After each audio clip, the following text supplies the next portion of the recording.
Morning. All right. Well, we've got a packed house. Good to see everybody and welcome to our third meeting of 2026. Being that it's mid-March means two things. One, we can actually leave the office and it's still bright outside. And number two, we're with our county manager, Mark Schwartz, which is always a very informative and interesting meeting. So thank you for being here today. Mark, I was looking at your bio over the weekend and see that you've now been county manager for 10 years. So number one, thank you for your service and providing a steady hand. And before that, I know you've been in the various leadership roles since 2009. So greatly appreciated. I know you're literally and figuratively balancing a lot of things with so many stakeholders and a $1.7 billion budget. So again, we appreciate your steady hand in such challenging and ongoing times. Before we get into our March program, let's start by approving the February minutes. As a reminder, there were two main themes from that meeting. First was a pretty in-depth update from Mark McCauley on CMRI, and then we wrapped up with our first of our series of EDC Commissioner 101 meetings, or I should say sessions. Are there any questions or comments based on that meeting? Okay, can I get a motion to approve? Meredith, thank you. Second? Thank you. All in favor? Aye. Any abstentions or those not in favor? Okay, well, thank you. Let the minutes reflect approval of February. Okay, so we've got a lot to cover today. So I'm going to be pretty brief in my chair's report, but I did want to talk about a couple quick things here. As part of our ongoing efforts to increase the representation and participation from our commissioner members throughout community events, last month, I was fortunate enough to attend the National IQ event down in National Landing with over 200 attendees and speakers from the private and public sectors. First, I'd like to give credit where credit's due to the AED team. Michael Stiefvater, from what I understand, has kind of created something out of nothing and has really been the driving force for this initiative. And it was a fantastic event, very well done, hosted by JBG Smith. The event featured a number of experienced leaders throughout the community. I want to share three quick takeaways that I took from it. Number one, collaboration across county lines. While we all hold Arlington County near and dear to us, I found it very refreshing to hear from various leaders, including our own Kate Angie, along with folks from Alexandria Economic Development Partnership, on how they plan to continue to work together on pursuits and placemaking. Coming together for major and strategic initiatives behooves all of us in this region. So I was very pleased to hear that continued desire to collaborate with each other. Number two, adapting to change. The way the government looks at doing business is changing rapidly and things are moving at lightning speed. So the keynote speaker that was interviewed was the CTO of the U.S. Army, fairly young fellow who spent a lot of time discussing his focus on overhauling what he described as the traditional slow and heavy RFP process for goods and services. So he gave the example of his father's career in the Army, and one product cycle essentially lined up with his entire career. It was very slow. It was always behind times. He also gave an example of an RFP for some type of product that was over 700 pages that took over 7 or 8 years to implement. And he contrasted that with now the goal of certain RFPs being as short as 15 pages and having an expedited award system. And the third is, and somewhat tied to that, is opportunities for new employers and partnerships in the market. In this specific case, as the end user is changing how they conduct business, private sector businesses are winning and implementing strategy differently at times in the past. And with that comes opportunity. The key for Arlington County, it has been and continues to be to continue to attract and retain talent, having a healthy ecosystem of mixed-use environments, which we've been working on here at EDC, remains extremely important. So let's continue to keep that in the back of our mind as it relates to economic development. I'm more than happy to discuss other takeaways and observations from this meeting offline, and hope that the national IQ becomes a unique advantage within the county and the region for the coming years. And with that, Kate, I'll turn it over to you for the director's report. Thank you, Nick, and good morning, everyone. Quick slide deck here before I turn it over to Mark. Want to start with the good news, which is that this has been a very positive month for what I'm going to call economic success. We actually had 2 new company openings, and those include Novi4, which is a cybersecurity firm. They opened a 14,000 square foot office in Charleston, and their team has grown to 60 employees with plans to add 100 more. We also had Forterra that opened its new 20,000 square foot office in Courthouse with plans for 150 jobs, which is a mix of relocating and to be hired positions. So really good news and shows, continued strength in that area.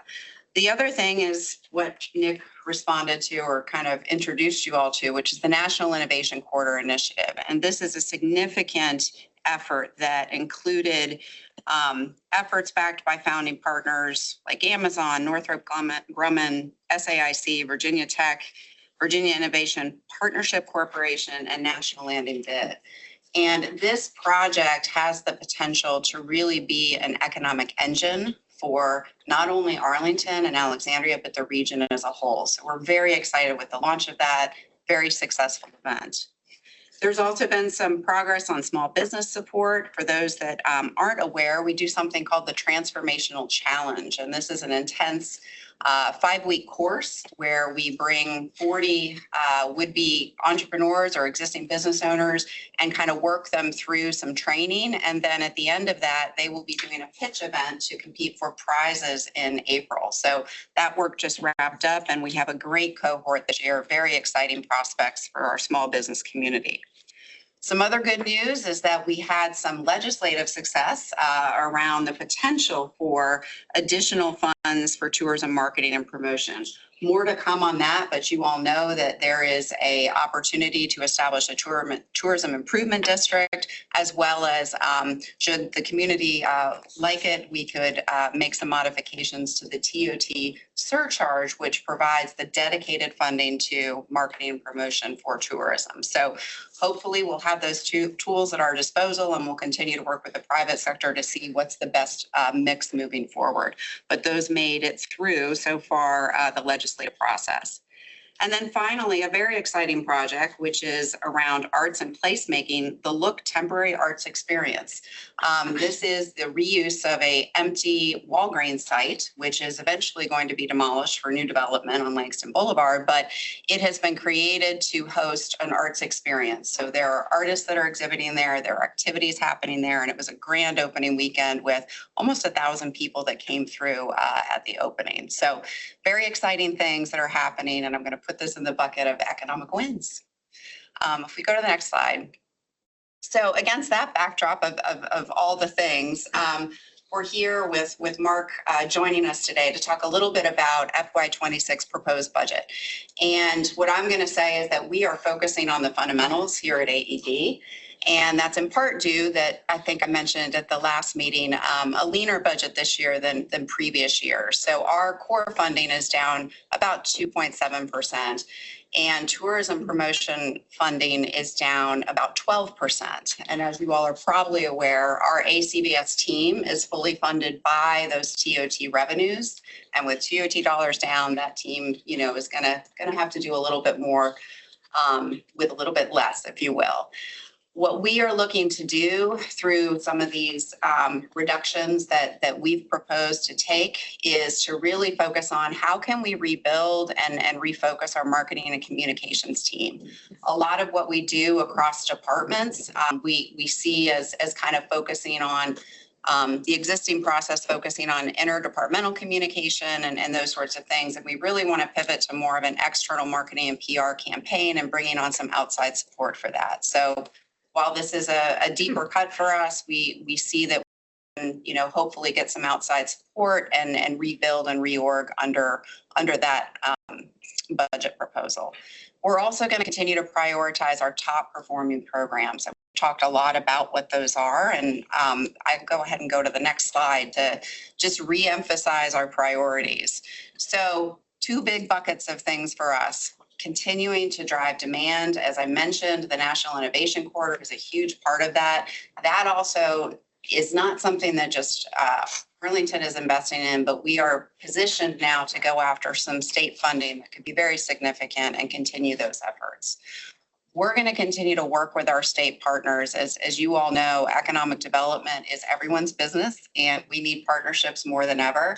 So there's some positive things happening at the state level as well as the regional level that I think we can lean into and partner on for both talent attraction and continuing with more national attraction and positioning for the Commonwealth. We're going to continue to elevate the Arlington brand, as I mentioned, through marketing and PR. We're going to hopefully come to some, finality, if you will, for tourism funding efforts, working with the private sector so we can get our team back to the business of doing the great marketing and PR that we know delivers results in terms of visitor attraction. We're going to continue to support our small business community, the great programs that Tara runs, like the Transformational Challenge Grant, the Open Rewards Program, those sorts of things will be continuing. And the arts grant funding, that hasn't changed. As you all know, that's a significant investment that county makes into the arts organizations here locally, as well as we will continue to do and actually launch new programming down at our 3700 Center in the Arts. We're also going to continue to focus on place. You all heard from Mark McCulley at our last meeting about regulatory reforms and ways to ensure that we can transition our obsolete office into other uses. That work is going to continue this year. We're going to continue also to do placemaking in our commercial centers and corridors. So while we don't necessarily have one-time funding this year to do things like the look, there are other ideas brewing and things that we can do, particularly with our partnerships and bids to actually improve placemaking and create that economic vibrancy. We're going to focus a little bit more on market intelligence. We've got something that I hope to share with you in the coming months, which is our economic indicator dashboard, where we've created something that can give us real-time market intelligence and make sure that we're using that to inform policy within our team, up to the board level, up to the county manager. We're going to, again, lean into those public-private partnerships, more specifically around marketing and PR as well. We've got some really great talent in our bids and partnerships that are already selling place, and we want to lean on them a little bit and kind of partner so we can amplify what is great about Arlington and use that for attraction purposes.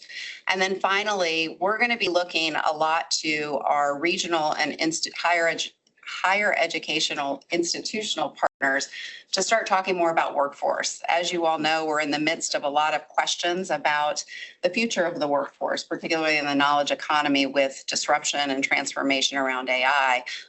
This is not a space where we necessarily have expertise, but there are others in the region that do, and we're looking at new partnerships to work with them moving forward. So with that, I am actually going to turn it back over to Mark and let him talk bigger picture about county budget. Thank you. Thank you very much. Where are the donuts? Budget cuts. So good morning, everybody. I'm glad to be here. You almost made it sound like my showing up is like a harbinger of spring. It's sort of scary, but I think it's 2 weeks till opening day, right? Right. Yeah. How are the Nationals going to do this year? Not too well. Entertaining. They can entertain us. So it's always my pleasure to be here. Thanks everybody for coming in. It says right here that I'm going to talk a little bit about the FY27 proposed budget. Kate touched a little bit on the piece relating to Arlington economic development. I'll get back to that in a few minutes. As I said when I presented the budget, only a fool would try to summarize a $1.7 billion budget on one page, but that's why we left it one page outside for you to talk about $1.7 billion budget. It's got a huge number of items in it, and if you think I'm going to be able to summarize all of that, you're wrong. Our biggest expenditure, as always, continues to be $650 million for our schools. I want to make sure I spend a minute on that because schools are the most important part of what we do. It's what helps us sustain our community. Even though this year we're not proposing increases in funding with the tax rate, I'm not proposing we share that with schools. They continue to be our biggest partner and our most valuable partner in what we do. And so we're thrilled to be working with them. We have, this time last year, the things that I was most concerned about in putting together the budget were certainly the uncertainty. And we're still in a place where things are incredibly uncertain. You know, we are, 11 days into a war. We have things where prices are spiking wildly. We don't really know what's going to happen, but the one thing that I took guidance from the board, took very seriously, in a world where the last 2 or 3 years we've seen our revenues essentially flatten. In other words, there has not been a lot of growth on revenues in the county. We had to make choices about where we were going to focus most of our spending and our choices, and that is in human services. And because of that, you'll see in departments like Arlington Economic Development and several other departments, funding was flat or there were cuts. A couple of the cuts that may have gotten a lot of attention, but those are choices that we have to make. I'm actually pretty happy with our human services proposals. We have a considerable amount of money we continue to invest in housing. Never enough. The biggest challenge, at least as long as I've lived in this community for 40 years, has been how do you make sure that Arlington doesn't become a community where you have really wealthy people and relatively poor people. And I think that is an acute challenge that has been exacerbated, not so much about what's necessarily happening in Arlington, but more broadly in the United States, where you see wealth disparities and a real challenge in trying to address that. And, you know, the county has made efforts over the last 4 or 5 years reducing middle. I think there's a lot more that we have to do there, but we've invested a lot of money in this budget in trying to shore up some of our housing assistance programs. We have a new program that hopefully will help those people who can't, for whatever reason, find accommodations in Arlington that are affordable, give them alternatives in the county or elsewhere to see if they're able to, you know, make ends meet. And frankly, it's a real challenge for us to continue to try to do this without regional partnership, which we have, but without any partnership from the federal government, it's been a real challenge. Talked about the uncertainty. This time last year, we felt there was about $100 million of our budget that was at risk because of what the federal government might do. And frankly, I'm really surprised. We lost a little bit of funding. It was significant in that area, about $1 million when it came to Homeland Security. But pretty much elsewhere, we didn't lose any funding. Okay, so that was a surprise. At the same time, our economy, as I'm sure you know, just because we didn't lose any funding, our economy is going through an enormous amount of stress, with federal employees losing their jobs, with the retail sector struggling. I have met with a lot of the hoteliers, and you know, room occupancies are dropping. Meals tax is a little bit soft. It's where people have discretionary income. It's not clear to me that they're eager to go out and spend it. They're sort of holding on to some of their money, which I understand. So a lot of focus on human services. The board also made it a priority to invest in public safety, and that has meant significant increases in public safety pay for our fire and police, which put us at the head in the region, which hopefully will help us address some persistent vacancies. Our police department's had about a 20% vacancy rate over the last few years, which is really untenable. It's led to huge overtime expenditures and literally burnout on the part of a lot of the people who are doing work. So we're going to try to take some steps there. So let me get back to a little bit around, I talked a little bit about the flattening revenues that we're seeing. And so that is a function, I think, and Kate and I'm sure you're all going to come tomorrow night when Kate and I are on this panel for Advance Arlington as we talk about the changing revenue landscape in the county. I like to say when we had a work session with the county board last week, our tax system is very modern, according to those of you who are in the House of Burgesses. So we have a system in Virginia where essentially localities, if they want to try to raise revenue, we have very few tools that we can use. Our main one is around real estate taxes.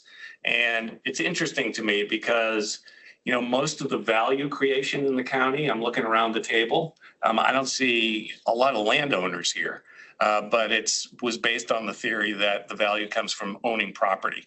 And it's interesting to me because Arlington is an incredibly vibrant community. There's a lot going on. I like to say that the value creation is created sort of above the neck here in the brain. And there's a lot of economic activity going on. And it's just interesting to me that the Commonwealth hasn't seen fit to really take a look at its tax system. It's really completely out of date. But we're left with a situation where we have these very rough tools. If we want to raise revenue, we have to raise the real estate tax rate. And that applies equally to businesses and residences. And it's a pretty crude tool for doing what we need to do. So that is a real challenge. So we're going to talk a little bit about that tomorrow night at the Advance Arlington. But so when I went to the board, I advertised a $0.015 real estate tax rate increase to try to meet those needs for public safety and also for human services. The board decided to actually advertise a higher rate than I had proposed. And they said they did that to try to address the demands that might be coming from schools, also public safety pay with the sheriff. But I'm just going to say this. It's too bad JD isn't here to hear this. I put one page in the budget, which I know you all read the 1,100 page document, so I don't need to tell you about this. But there's a page in there saying that if additional revenue became available, where I would focus it. There's a discussion in there about the Arlington Innovation Fund and Catalyst grants and small businesses. Because I didn't have the flexibility to provide funding for that. But as Kate noted in her presentation, there's none of that in the budget for 27. I think those are really important tools. So there is actually a budget hearing coming up the last week of March, where people will be coming and advocating for lots of things. Perhaps you've heard a little bit about gymnastics. People will be advocating for that. I've made a proposal to close a branch library in Cherrydale. I've also made some, I think they're well thought out proposals to reduce a rescue unit in the fire department, to actually make one rescue unit out of two and add an ambulance unit. You'll hear from the fire union advocating for more money. But I'm hoping that some of you will show up and say that we need to make sure there are those catalyst grants which go to new businesses coming into the county and for innovation, because it's really shown a great payoff.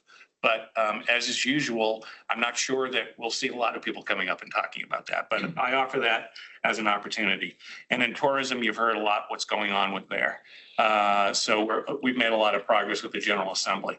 So I've just given you a very, very broad picture of what's going on, at least on the revenue side, where our focus has been on investments.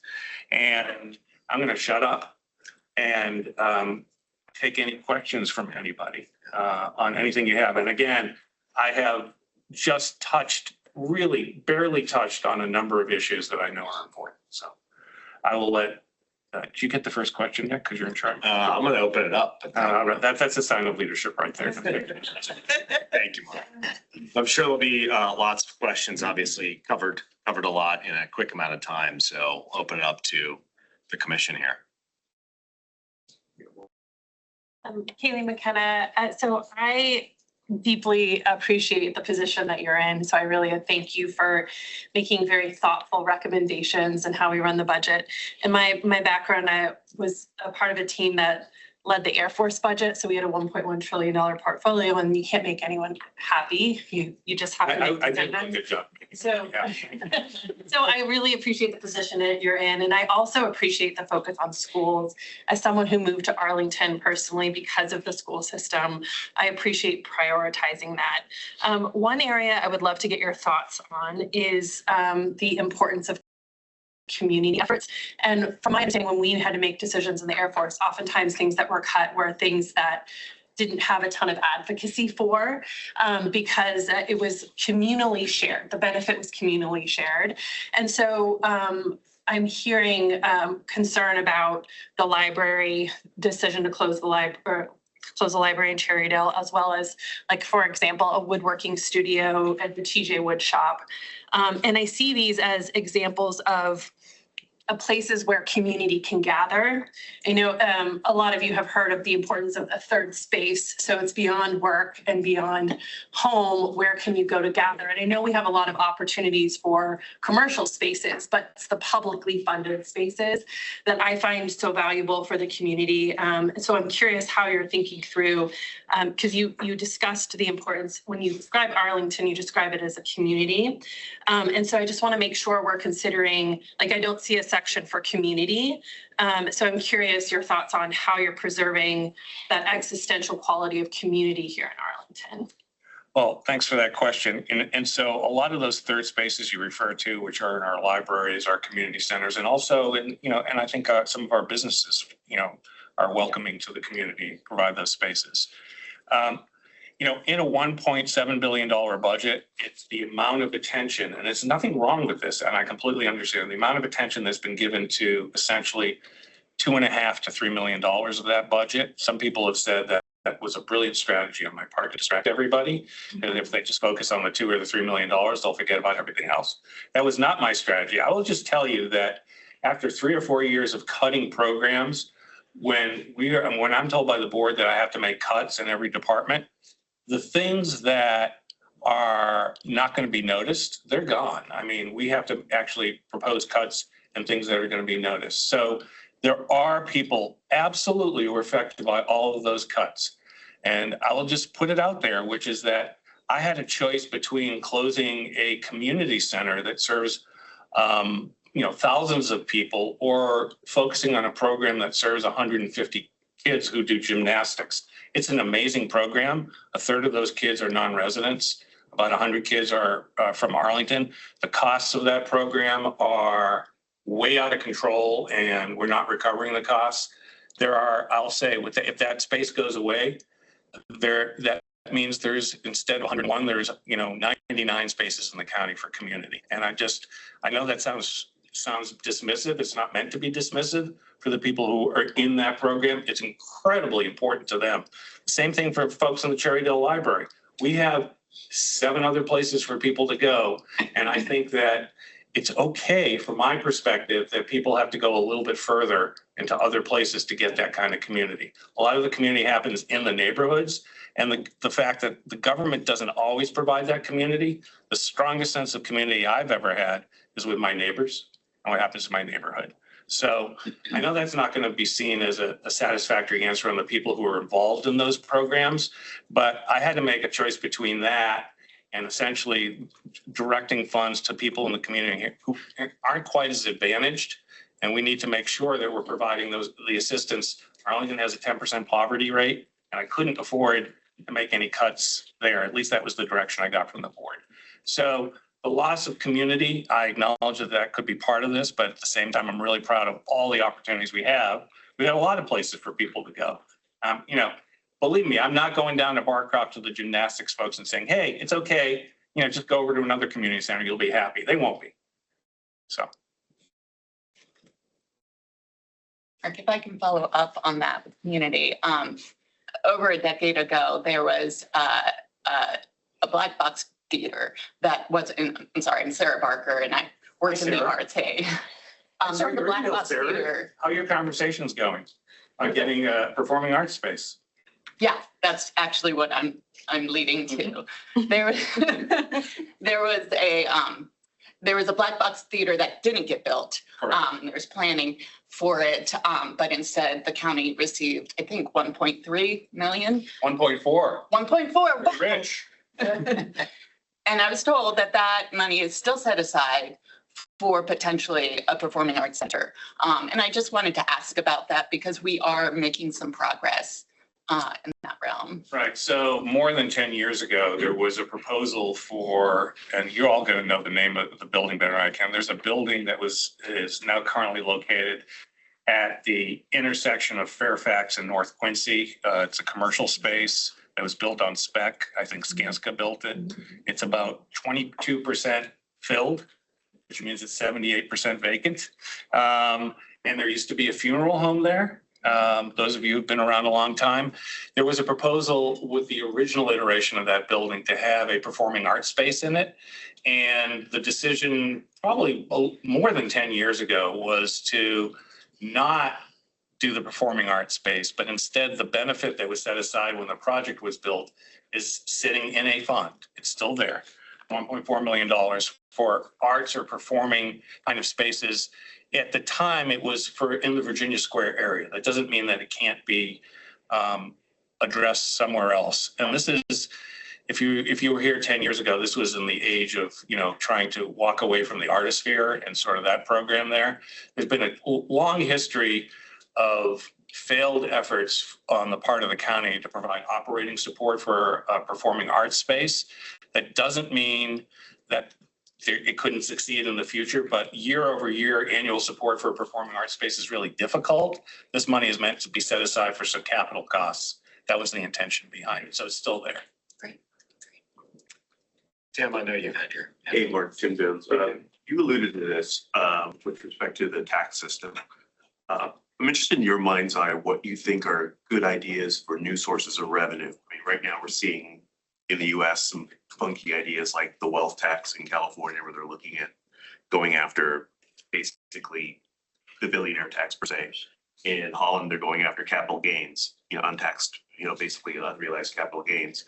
Well, those are kind of extremes. But I'm interested in your mind's eye what you think might be other creative ways we could raise revenue without having to change the statewide tax system. Yeah, I mean, there was something on the books that was repealed in 2013 that allowed Arlington to have a 1% income tax if we went to referendum. That was repealed as part of the transportation improvements. And I think all taxes are, I don't like any of them, but ones that are more progressive. So something that's based on income, I think, and again, it's been distorted so much at the federal level with all the exemptions and those kinds of things. That if somebody asked me, I would say, the people who have more should, as you get more, pay a little bit more. I don't really have an opinion on the wealth tax. I've read so much on that shows that it doesn't work or that it might work. I just think that the median income in Arlington I've been spending a lot of time focusing on the letter K, which shows how our economy is. There's people who are doing really well and they continue to do really well. I mean, I'm in that category. I didn't ask the president to pass a reconciliation bill where essentially I got tax breaks, which is obscene as far as I'm concerned. And the people who aren't doing well are doing worse.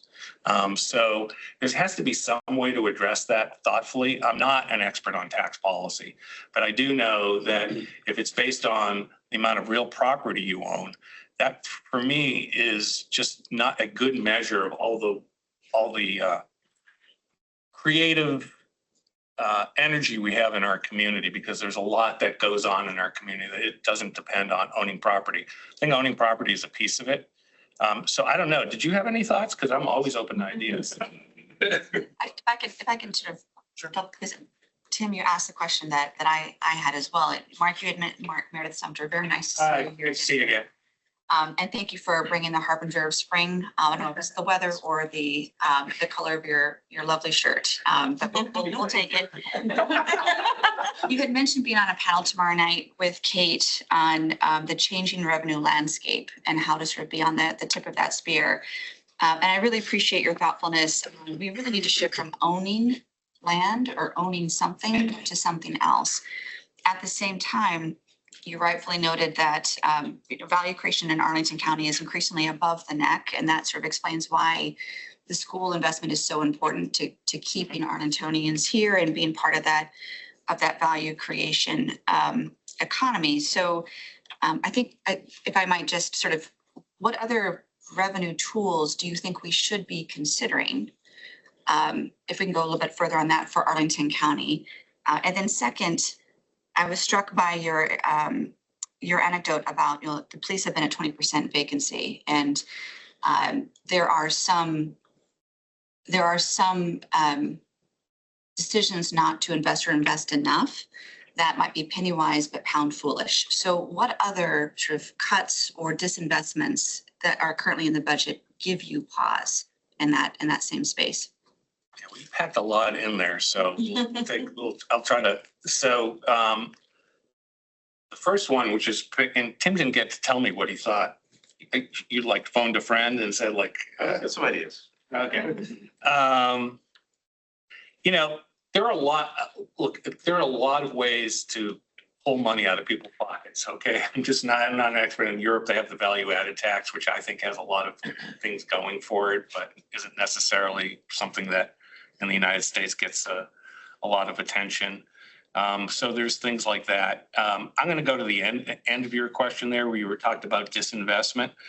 I think, you know, at the end of the day, the kinds of things we're pretty careful about where we were pulling back on investments. There's a little bit of disinvestment on our economic incentives, okay? Regardless of what you think about where we should be focusing our economic development, we need to make sure that we continue to have economic development. So I would say that is one of them. The other thing is that I'm in my budget, I am a little bit concerned that we're not going to be able to do enough for some of the, I'll call it some of the things that as a community are really important. Part of what Kate's portfolio has to do with the arts. We weren't that, I mean, we're raising some fees and creating some stress there, which I really feel uncomfortable with doing. I'd rather not do that. There were a few other places where I think that we have room for adding money to our nonprofits in the community. They have been in a tough spot where, and I'll let Betsy can just jump in at any time if you feel free, about, you know, they've done really well at the end of 2025 in fundraising because, you know, as I say, the depth of white liberal guilt in Arlington is so deep that people opened up their pocketbooks and were very generous, but it's not a sustainable course going forward for our nonprofit community. And I think that people don't realize all the great work they do. There's not, I mean, we didn't cut anything for our nonprofits, but they haven't seen inflationary increases unless they have a contract with us in a long time. So for me, that's an area where we haven't really spent as much as I probably would have liked. So. Thank you. Mark? I'm curious about the planning for an impact of hard winters, 2 hard winters in a row. Just seeing what it does to the infrastructure. And somebody Was was this a bad winter? I wasn't really sure of that. And you know, and I come from Detroit, so I know what the planning looks like for that in terms of the amount of salt used and the repairs to the sidewalks and the curbs, because it all disintegrates in winters like that. And I'm just curious, like, is this, as I walk down the sidewalk every day, I think, what kind of divot is this creating in the county budget and the state budget? So I had a conversation about 3 weeks ago with the chair and vice chair of the school board who said, why isn't it that all the sidewalks in the county weren't cleared? Because if they had been, the kids would have been able to go back to school a lot quicker. And I said, you know what? Rather than investing $180 million in rebuilding Thomas Jefferson Middle School, I'll put heat coils under all our sidewalks. What do you think? Total silence. Those are choices we have to make. And in Arlington, and I've lived here a long time, I'm just going to state, we never are going to invest the money we need to deal with the kinds of situations we saw in the winter here. Two of the last storms saw a lot of snow dumped and then freezing temperatures for an extended period of time. We simply don't have the equipment or the people power to do that. We just don't. And if we were to invest in that, that would require reprioritizing a whole bunch of money. I grew up in New England, and that was part of something that we just did. It was just taken for granted. It's never been the case here. Now, I guess after a while, if we get hit over the head a certain number of times, we'll say, okay, well, the climate has changed in unpredictable ways, and we'll have to invest in it. You know, I was just sitting there, like, looking out my window. I know the snow plows where I was growing up knew how to plow a street so they didn't plow your driveway in, and they had a little attachment on it. And I'm just sitting there going, like, I was one of those people who went out and shoveled my driveway and the county plow came by and put me in, and I'm going like, you blankety blank, who do you work for? Oh, they work for me, whatever. But, that is just an incredible challenge. We're going to come back and try to do some things. There's some things that we did last year, about 10 years ago that we didn't do. For example, I could tell everybody in Arlington, they can't park their cars on the streets before a storm. I got to tell them 4 or 5 days in advance. And they have to move them. If not, they'll get towed. We could do that. In Chicago, apparently, when people don't pay attention, they apparently pick up the cars and drop them in the Chicago River. I don't know if you've heard that. We're not going to do that. But, you know, everybody, we sort of very nice to people and say politely, please don't do this, don't do that. We could be a lot more directive as a government and tell people to change the course of their behavior. You'll see a lot more of that. At the same time, you know, I don't really have a glib answer for you about how we're going to get through that, other than it's just going to be tough unless we make huge investments. So the planning part of it, that's optional at this point, Right. but the repair part of it isn't. Yeah, we're going to have, there's a whole bunch of potholes that happens every year. We invest a lot of money in that. Our sidewalk infrastructure in the county. I don't have a sidewalk on my street, so I didn't have to worry about the sidewalk ordinance. Sidewalk ordinance, frankly, is a joke. We expect people to go out and shovel it. I suspended it, got a lot of grief from people because who could move the ice? It's impossible. And then when I reinstated it, I got a lot of grief from people for reinstating it. We have one inspector to go through the entire county to cite people for violating it. We're just not built that way as a county.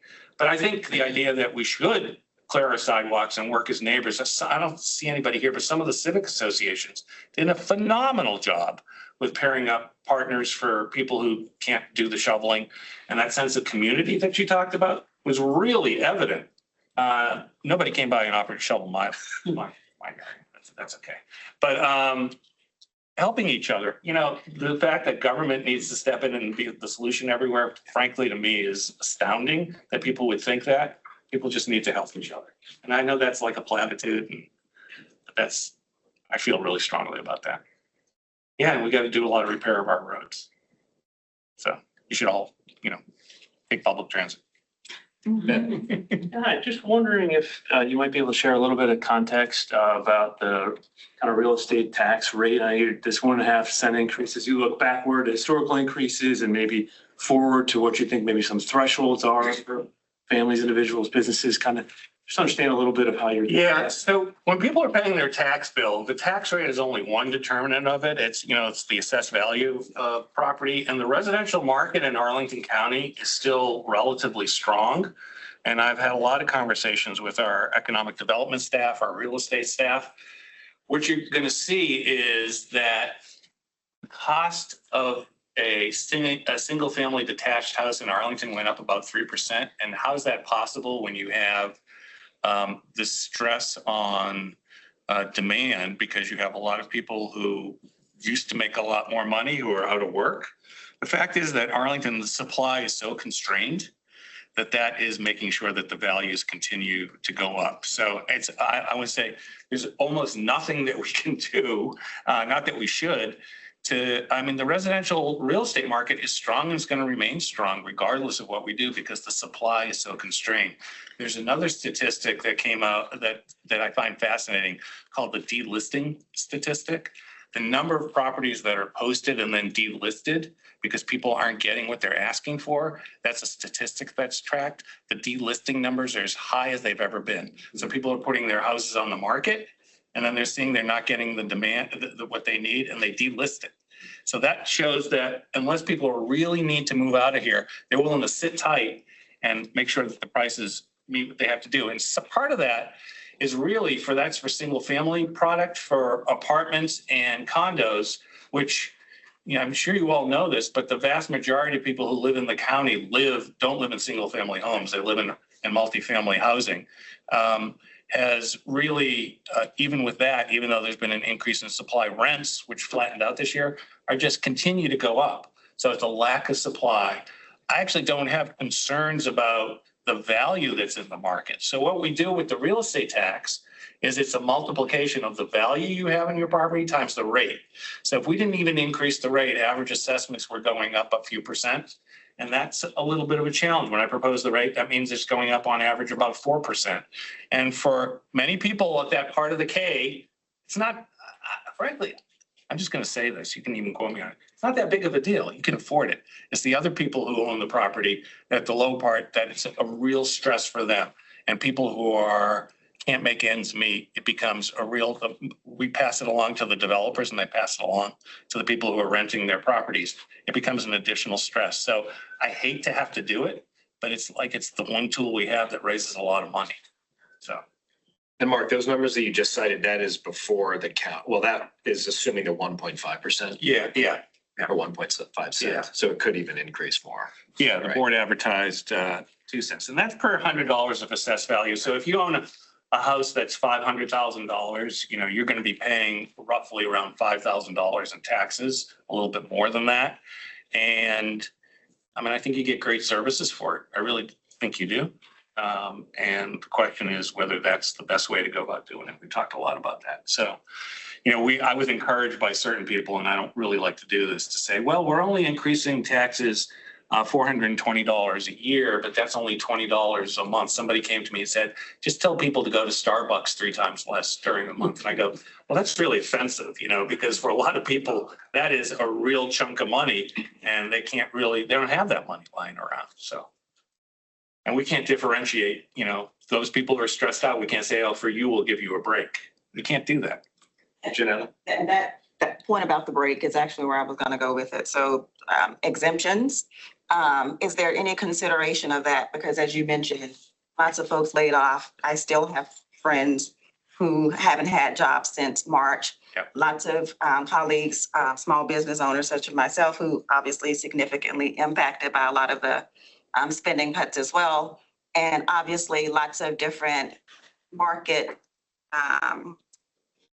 conditions continue to increase, while for some people, they haven't had income coming in for almost a year. So that $422 is a huge deal for them. So I'm wondering, has there been any talk or conversation around some exemptions or things like that for both individuals who have been impacted and small business owners as well, where It's so some sort of a break? when it comes on the exemption side, we have a couple of programs where we have real estate tax relief for people who have very little income coming in, but have a lot of asset value.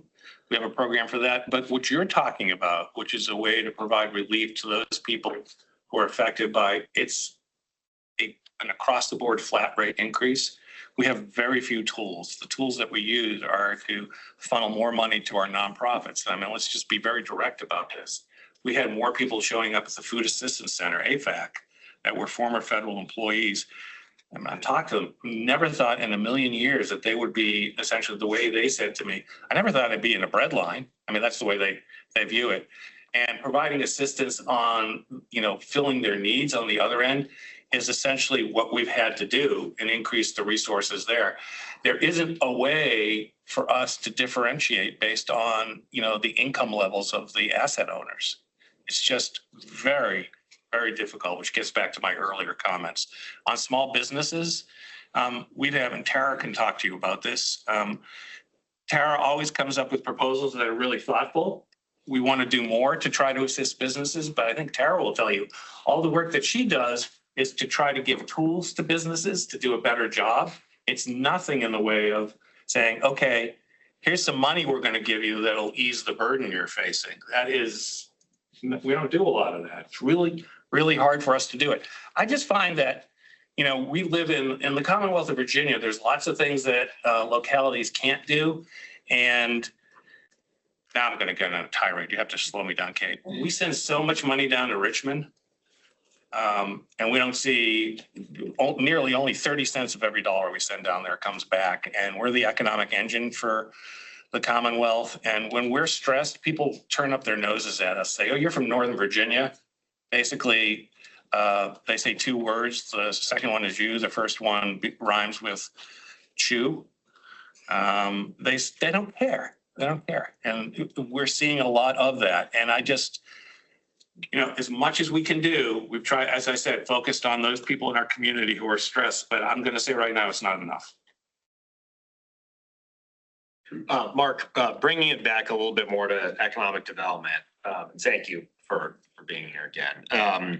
But I was, in looking at this and really appreciate you all putting this together, but there are a couple sections that talk about offset by revenue, so return on investment. And earlier you mentioned, if you had the ability for more funding, Innovation Fund, Catalyst Fund, and Small Business would be three of the programs. I'm just curious if there are, more programs that can be kind of leveraged or empowered that provide a return on investment. And Kate, maybe you can chime in on this, but it feels to me like some of these initiatives in the past, yes, there is a cost related to it, but they're also bringing in tangible results. And I think from our perspective, clearly there are lots of, services that there would never be any return expected, but more in the economic development world, I'm just trying to think big picture about, are there ideas or different programs that we can try to, focus on or help push forward that could provide a benefit to the community and to the business world, but also have a return on investment? And it's a general question, but. Well, I think the ones that Mark mentioned are, we've got clear statistics of impact. So the Open Rewards Program for small business, while we've got some funding for that, if we can amp that up, the return is multifold, which means if we put dollars in to encourage people to go spend money at local businesses, that generates a return for the local business. So the county's already doing that. Our adaptive reuse policy, I think everybody would agree that that's been a direct attraction of new investment by moving things along in terms of redevelopment that will not immediately, but very quickly turn that into a more positive assessed value for these properties. The Catalyst grants that Mark mentioned, we've got statistics on that. I think you all remember last fall, we presented on how those Catalyst grants to new startup companies returned in terms of job creation and square footage taken. The last one that I'll just highlight is tourism. When we spend, I think it's every dollar for tourism promotion we spend, there's like a $9 return that we can track in terms of hotel bookings and those sorts of things. So our entire strategy and budget is set up around those sorts of impacts. And I guess the simplest way to put it is, when we spend more in those areas, we have bigger impact. So I think that's why those are the programs we want to continue to invest in. That's not to say there might be more out there, Nick, that we haven't identified, but we're very conscious about making sure that we're clear on the ROI of our work. And we've got some good examples of that we just want to keep fueling. Thank you. Any other questions for Mark from the commission? Okay. Well, thank you very much. We appreciate you being here today. Now, what's next on the agenda? What's Brad going to talk about? Yeah, we've got. This sounds really exciting. What does it think be? It's riveting. Yes. What is it, governance issues? It's really more about recruitment. Okay, well, I'm out of here. Thank you, Mark. Thanks. So Brad, why don't we go to you next, and then Meredith, I think we. Sure. So, we're trying to sort of holistically look at the membership across the board, quality of membership. Where do we have gaps? Where do we have open seats? We're also trying to do a little bit more with onboarding people. So when they become a new commissioner, they are given the opportunity to really meet other commissioners, but also sort of understand what the process is and what the goals of the EDC are. So I think there was an intro session that happened last month. I unfortunately wasn't here, so that's part of that effort. Right now, we've got 4, I believe, open seats, and we're looking at 4, possibly 5 candidates to fill those seats. One of whom is here, Robin Adams. If you want to raise your hand, she's here as a guest today. Again, several of these came from other commissioners, which we really appreciate, and we want to continue to encourage people. If you know someone in the community, if you know someone through your profession that you think might fit, please forward that information on to AED and Nick and myself. And then lastly, we're finalizing what we call sort of a skills matrix. So going back to where do we have spots that we can really focus on? Are there people from certain industries or have certain skills or have certain backgrounds that would really fit well with what we already have and sort of give us a wide breadth of sort of those skills that we think are going to make the EDC more effective. We're trying to do that so we can be a little bit more focused in trying to go after the right new candidates to fill those seats. So Thank you, Brad. Sure. Appreciate your ongoing work. Yes, go ahead. Sure. But as soon as you know that skills matrix, it would be awesome if you'd send it around because I hesitate to suggest someone. I've got a lot of people in my brain, but only to have you say, oh, we really don't need that Yeah. category, whatever. So when do you anticipate that might be ready?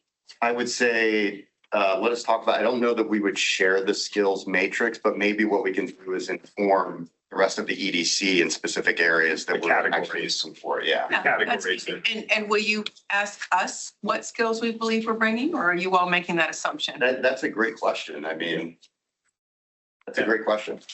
Frankly, I wouldn't say it's a novel concept, but going to this level of detail is. So there's not necessarily a playbook of how it's been done, or at least if there is, it's never been shared with me. So, that's what we're trying to develop.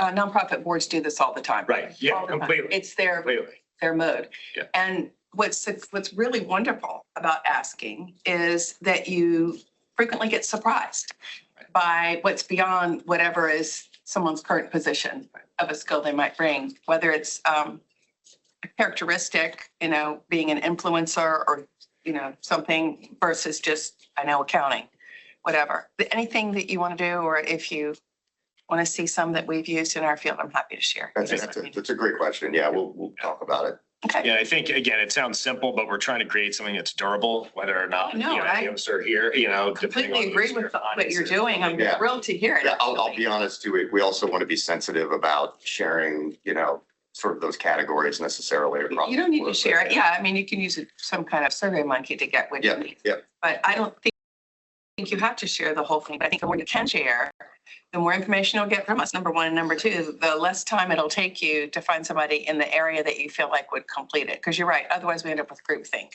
Yeah. Thank you. Great job. Thank you. Okay, Meredith? All right, so we've already heard about the launch of the National Innovation Quarter, where Nick and Kate were there. Also, Kate, it was great to see you, and Brian as well too.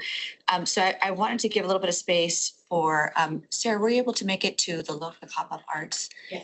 Okay, I'd love if you could just share a little bit about what you experienced there with the commission. And I'm not sure if, I think there were, Steve, did you also mention that you were going to go? I dropped in. I had an occupational interest, so yeah. I Awesome. wasn't there on opening night, but I was there the next night, so. Thank you. So if you can just share just a little bit about what you experienced, the both of you, I'd be grateful. We'll start with you, Sarah. Sure. So the old Walgreens on Langston Boulevard was built out in an art gallery mode. So you had artists featuring all along the periphery, mostly modern art. And there's also a performance space in the back, also some refreshments in the back. In the center, there were some other spaces. I found one thing that was really interesting. Cindy Kane, she's a photographer. She actually had a book of her photography that highlighted businesses along Langston, businesses and other organizations along Langston, which I thought was just incredible, and really gave you a sense of the community there. So I thought that was really great. And they had programming set up throughout the weekend. I will say, I talked with a few of the artists.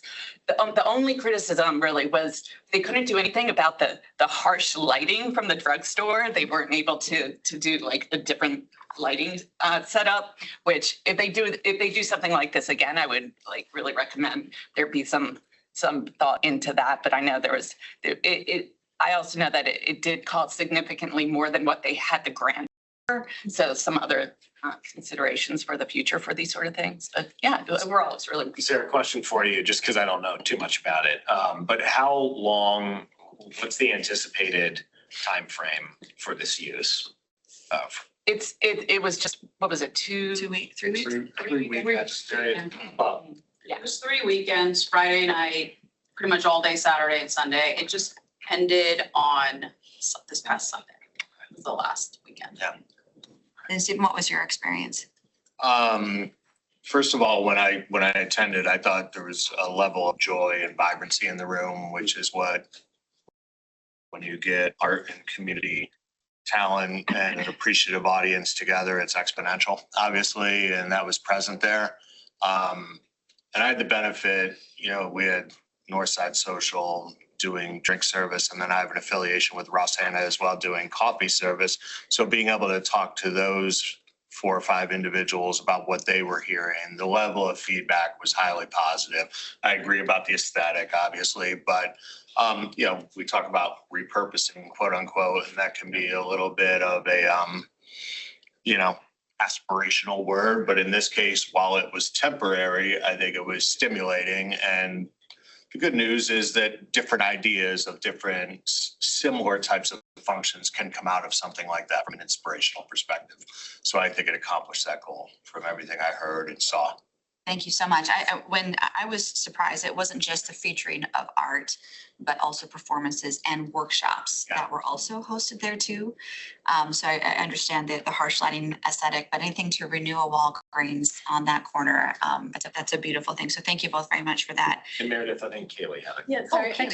I also stopped by and it was absolutely wonderful. I saw a lot of my neighbors there. So it was really community forward. I thought it really resonated with the community. Also wanted to point out the fact that we had like mobile bookstore and a mobile food coffee. And that was just really well used and attended and appreciated by the neighbors as well. So kind of the idea of if you build it, they will come. And you really did see the community gather, even though it wasn't a space that people didn't traditionally gather at the Walgreens, but they did gather there. So. Excellent. Thank you. Oh, Tim. So I'm gonna ask a really dumb question. I didn't attend, but if this is such a positive thing that everyone has agreed, is positive, why aren't we doing this all the time? Well, I was just gonna say, I don't like to create work for people, but I don't know if someone's literally creating some kind of one-pager or case study, right? Because a fundamental issue is, for this site, presumably you had to negotiate with I don't know if it's still Walgreens or whoever the parent company who owns it, Rooney, but maybe. okay, Rooney, so an Arlington-based group. But for any of these, properties that are vacant, whether it's standalone or part of a larger property, it's a different set of folks. They might be local, they might not be local. So I think kind of creating hey, here's an example of what we did and here's the community impact that could be easily kind of rinsed and repeated and sent out to a lot of folks, I think would be a really good idea. Yeah. Because it's a matter of getting to the right people and then getting their attention. Because in many cases, I would say if it's, an owner of a property who's not in this market, they might say, well, it sounds like a lot of risk, but what exactly is in it for me? So I think we could maybe, come up with something that is really kind of like a 101. Yeah, just real quick. This is anecdotal, but I don't know if it still exists, but there was an art space in the Bennett, I believe, in Roslyn, that was available. I used to work for the company that owned it. And there was frustration because the space was available, but no one seemed to know that it was available. And actually trying to get people in to use it was very, very difficult. So I don't know if there are other similar spaces like that. They were part of a community benefits package. And maybe it's just letting the public know that these spaces exist could be part of that. I think it's awareness on both, right, for the end user, but also presumably the property owner, whoever would be providing the space. Yeah, and I'll speak to this briefly. And I swear to God, it's not designed to be self-referential, but for 10 years, we've done quarterly art installations at Northside Social in Clarendon. And the average number of applications we get to put art up on a quarterly basis is about 20. So, that's, and some of them are repeat applicants, but there's a lot of interest in people who want to display, and there's a transactional element to it where you can use a QR code and buy the art and things like that. But to me, it goes back, if we can create some sort of digital asset that encompasses what Look was all about and use that as a template and almost go out for an RFP type of thing to, either someone who's got empty space that they want to activate or a broker open or whatever. Once you get the logistics, I have one person who manages it for a relatively thin number a year, you know what I mean? And once you get it down, to your point, it can be a little rinse and repeat. Can I also just point out for the organizers of this sort of thing, it is a very heavy lift. And something I would propose, if there's an interest in doing more pop-up type art installations or even for the performing arts, that you look at it as possibly a proof of concept. Like it's a pop-up. This just happened over in the Wharf area for a huge theater. Is coming in, a few different theaters in the building is coming in there. If you look at it as a proof of concept pop-up, like let's do this for, you know, a few months, and if we get the demand, let's throw some more money into it and make it more of a permanent thing. I think that's the way to go on this. Great, thank you. I appreciate the feedback. And we'll look to connect with the organizers to suggest a one-pager on the impact and look at ways to share that out. I want to turn next. If you look at your upcoming events, the one upcoming event that's taking place in April, on April 21st, that is a priority if one of you are able to make it. It's the 2026 Biz Launch Pitch Fest. It's an all-day gathering. It's being hosted at Amazon headquarters too. Thank you so much, Brian. But this is it's a wonderful convening where local businesses, local entrepreneurs who have been part of this program. They've been working for 5 weeks with experts to refine their strategy, refine their pitch. And then this is the part where they're actually pitching their business idea or concept for potential funding. So I know it's during the workday, but if someone is able to just go for a period of time to witness this event, and also I think I'm interested in it from the perspective of entrepreneurs connecting with other entrepreneurs, early stage, later stage, potential funders, much like we saw on the National Innovation Quarter gathering as well. Just a really interesting mix of people who are coming together with ideas and resourcing and trying to innovate forward. If you could let me know if you could make that, I'm going to go ahead and try to make part of that day as well. I'd love to see another colleague show up there as well too.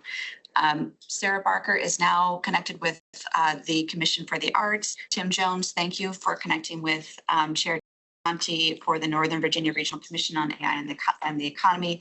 Kaylee, I think, is having her first Transportation Advisory Group meeting later this week, and we'll hear about that next week. Thank you, Evan, for being on comprehensive planning. Kate and Brian, of course, are on our regional workforce on the regional workforce advisory group. And then Paula, I believe you have an update on climate. Yes, so there were two internal to Mason that I wanted to share with you. Well, they're not internal. One was a study by the Virginia Climate Center. They recently released a study. It's the state's first climate assessment. I'm going to send a link afterwards that you can share with the group. And it's gotten quite a bit of press. And then the second is the Mason's Institute for Sustainable Earth is run by Dr. Leah Nichols, who lives in Arlington. And it's a 5-month grant from the National Science Foundation specific to flooding and coastal flooding. And one of the more practical examples she gives me is like when there's a flood, we get a notice on our phone that says there's a flood, but it doesn't tell you where the flood is. So you don't actually know like what streets are flooding and things like that. That's a very simplistic example of some of the things that they're working on. This ties in with the president has released grand challenges, and sustainability is one of the Mason's president, Greg Washington. It's one of his grand challenges is focused on climate resilient society. So I'll send out a link to that too if you want to learn more about it. And I'm hoping like my next update will be how to become involved in these things. And then finally, there's a third group that I'm working with outside of Mason, and they are looking to raise a fund around climate resilient technologies. And they're launching it's next week, next Friday, they're having a group meeting just to get input on all of the potential stakeholders for who might be interested in this and what the real issues are in the region for climate resiliency and where they should focus their energies. That's terrific. Last thing that we've got on the programming side is we have a request for an Economic Development Commission liaison for the Crystal and Pentagon Cities Council. Has anyone heard about this? The Crystal and Pentagon Cities Council? Okay, so actually. Heard from them as well. Yeah, so they, this is a discussion group to provide input to the county board on the implementation and advancement of the Crystal City and Pentagon City sector plans. Membership includes neighborhood community businesses, major property owners, and landowner representatives, but also they're looking for advisory commission members to be part of this discussion and advisory group. This is, of course, where the National Innovation Corridor is sitting, and there's just a lot of investment and activity happening around those two areas. The CPCC meets 4 times a year on a quarterly basis. 2 of those meetings are hybrid and 2 of them are in person. So I'll go ahead and send an email around with this information and ask if you would like to volunteer to be a liaison on behalf of the commission. We would very much welcome that. That's all I got. Thank you, Mary. guys. Can do a little context and Mark can probably do more, but I'm harkening back to Jerry Norris. When he was on the commission, he was the liaison. It can be helpful to have someone who has an interest in that area, whether you live or work there. But this is a group that the EDC, one of the few groups that the EDC used to consistently have a representative on, which can be helpful just to have that business voice, especially amidst the other diverse resident voices there. So if anybody, again, either lives in or works in or has business in that area, that could be particularly relevant. Thank you And so I think much. just the context, it was created out of the Crystal City Sector Plan initially as a way to implement the sector plan and create a bridge between the civic associations and the developers. And I think it's morphed as more stuff has been done. So I think depending on City Sector Plan, Livability 22202, that process was a big part of this. So it's truly is meant to be a holistic discussion of everything going on in that broader area. So it's not meant to be very time consuming, but very high level. So I would recommend it. It's a good process. Thank you so much. Thank you. Excellent. Yeah, the only other comment I had was, I believe it's coming up in a couple of weeks, but the old Keybridge Marriott, which is obviously a transformational site, they do, believe they have their special GLUP meeting that I think Evan is going to be on. So thank you, Evan, for that. And obviously it's a public meeting, but we wanted to make sure that we had EDC representation present for that one, given I'll be there. the scale. Thank you, Brad. Okay, so that brings us to any new business to discuss? Yes. I just wanted to give a shout out to Sarah Barker and Gunston Theater. Their play, Two Gentlemen of Killarney, was very fun and funny. And it's ongoing Throughout the month, I'll post postcards in your hands as you. Thank you, Sarah. Yeah, just a more of a logistical update. Joe Euler has been reassigned to South Carolina. So he's still with Boeing, but as part of that, he will no longer be on the commission. So we are evaluating if there's another representative from them, but they would go through the same process that anybody else would. So just as an update from a personnel perspective. Yes. I don't know if it's a new business or just sort of a conversation in the room. I didn't want to take more time up, but I do want to just pull the thread for a quick second on the nonprofit sector and the concerns that I'm seeing from myself and my colleagues. I mean, the economic development in this entire region has a workforce that's the nonprofit sector. And I'm very concerned that that workforce is starting to leave. And the reason it's starting to leave is because the jobs they are offered at any of our nonprofits, and I look down, right, we don't have the ability to give the increases or pay what really the value of the people working with us is. And I don't say that, I'm not going to say, oh, you all ought to give more and give more. You know that. I don't need to say that. What I hope everybody will do is take a moment, and I'm happy to have coffee with anybody and just understand the sector a little bit more, because it is an economic driver. And all the services, not just from employment, but services that, but we eat at restaurants and we buy supplies. But imagine if it wasn't there, the government would have to pick up all of those services, all of them. And what Mark was saying, and he was great about admitting it in front of all if you picked it up, that it's been behind the 8 ball for a long, long time. He and the county board have done a beautiful job of trying to course correct, but you can't take something that's down here way behind and suddenly shoot it over here. It's got to be incremental. So I'm just happy to have a discussion with anybody from a learning perspective, from an educational perspective. I think it's important that we learn about that sector. Betsy, I'll follow up with you. Thank you. So in your opinion, would you believe that a lot of that attrition is moving geographically, or are they going to different They're going to the sectors? private sector. Okay. So I have jobs out, and when I say the salary, which is very comparable, and I probably pay honestly at the 50 to 100% of the range that's out there. Because we try to attract and retain. Nobody wants turnover, right? They're saying, oh, I'm sorry, I can't take, that job because I can go over here and make that much more. And so it's a brain drain from the sector. Can I, just a quick question? Are you finding that those people are moving to outside of nonprofit, or are they moving to nonprofits in other regions? No, they're moving outside of the nonprofit sector completely. Okay. Because in general, just historically, the nonprofit sector hasn't paid well for a whole variety of reasons, which I could share at any point in time over coffee. But it needs to course correct. The nonprofit sector needs to course correct, and it's working on it very hard.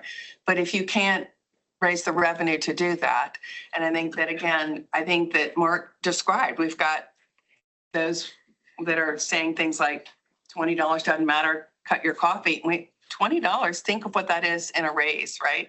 To get $20 disposable income. So we try very hard to follow at least at minimum what the the COLA is, but we often can't do it. So people have to feed their families. And I could just add something to Betsy's, what you're saying. So I work in the arts nonprofit sector, and to a certain extent, people understand who work in that sector that they're not going to make as much as, a private sector job. But there's always been this attraction to working, on a mission in nonprofit. But there does have to be compensation to keep that attraction, plus the compensation to keep them there. And I think we're seeing the compensation is just not enough. Yeah, the shift is because we don't have the housing, and people have to have dual incomes. It's bottom line. That's what it is. It used to be the world someone could take a little bit less of a couple. That's gone. Some of it is obviously people moving to less expensive areas to live. I was very involved with Doorways for a while, a little less so now. This has been an ongoing thing for the last 15 or 20 years. I think it gets solved as much on the development side as it does on the funding side. I mean, going out and asking for donors to have donor funded staffing models, you know what I mean? Or activate reserves or whatever it may be. But I agree, the safety net is at risk. It's, to give you an example, I employ 100 people and 4 people live in Arlington. That's all that. So that's compelling. So Betsy, I'm sorry, one more time. You have 100 people and 4 of them live in Arlington? 4. That's all that can afford. Yeah. I have people driving 1 and 2 hours away to get a job. And yes, it's partially mission driven, and it's partially because we're paying at the upper end of the nonprofit sector, because I want people that are good, right? Yeah. It's, but I think this is like it's a bigger discussion, so. Yeah, but I mean, I guess it's funny. This is very rudimentary, so I apologize if it sounds half-baked at all, but we have had so much federal workforce reduction. These are Right. people who are mid to late career in some cases, able to get on the merry-go-round a little earlier in life to where they maybe have established housing at good mortgage rates, things like that. So they're not entering into the rat race at 25, 30 years old. Right. If we have gaps in nonprofits, if we have gaps in the police force, are we actively repurposing some of these mature, experienced people who may not necessarily get the job they used to have or they really liked, but still need to make a living for the next 10 or 15 years? Are there opportunities to identify needs within the county that could be stimulating for those people who are really in need of meaningful work? And may I just add also, and Betsy, I'm going to follow up with you after talking with Nick about, like, can we actually do a panel on the nonprofit economy in a sense, because these are policy adjacent human talent, right? When we talk about sort of above the neck value creation, especially as the federal government is going through shifts, these are people who are purpose-driven, policy background, and they're naturally going to gravitate towards the nonprofit space and look for opportunities. So that might be something that could be sort of adjacent to the innovation work and technology, emerging technology that we're focused on as well too, but something, I'll follow up, Betsy. I'm happy to. I think that would be great. I love serving on this commission because I learned so broadly what each of you are doing in the community and where it fits in. So I think that would be an important thing to do. And yes, Steve, I agree with you. And Steve Cooper, you have a method to match that up, do you not? What? Yeah, and we do have maybe a preview of a workforce panel that we hope to be showcasing for you in 2 months, I think. But this is an item that is center stage in that discussion. How does Arlington remain competitive, not just in the nonprofit sector, but clearly this is an important element of it. But we have folks who have lived here for a long time, as you point out, and who maybe have a mortgage and aren't willing to sell, as Mark pointed out. But yet, what jobs are they going to fill? They can't afford to be retired, so what do they do? And it's true, 4% of Betsy's workforce is residents. That's really unsustainable, and I'm sure that's the case. I can't speak for you, but in the restaurant sector as well. Do you have a thumbnail of the percentage of your employees across your 3 Arlington restaurants who are Arlington residents? You know, there's a reasonable amount that are, but, you know, I understand the tension in the restaurant business where, you know, we have a blue collar workforce, you know, often serving a largely white collar clientele. And, you know, we pay them as best we can to still be a compelling business model where there's affordability for that clientele. Long story short, they often have to work 2 jobs, you know, or have 2 incomes, and one person works 2 jobs and the other works 1 job and takes care of kids and things like that. So they live close by so they can get to those 2 jobs, and public transportation's a benefit. So we're okay on that front, but it's not without, I would say, a degree of difficulty for that workforce that I'm empathetic to. And then you have childcare. Yeah. Right. In the arts, it's kind of a joke. I always say I know about 5 other theater people who live in Arlington. It's like most of them are in other regions of this area, other counties. A lot of us been here a long time. I've been here 35 years. Used to be able to go live in South Arlington for thin money, and it's not the case anymore. Well, Betsy, thank you for bringing this to our attention. And I think it's something that we're planning actually to talk about more. So completely, appreciate it. It's a major issue, of course. Thank you for giving me a few minutes. Yeah, of course. So thank you all for your participation. Great conversation today. Just as a reminder, there will not be an April full meeting. So we will see everybody in May. Thanks, Nick.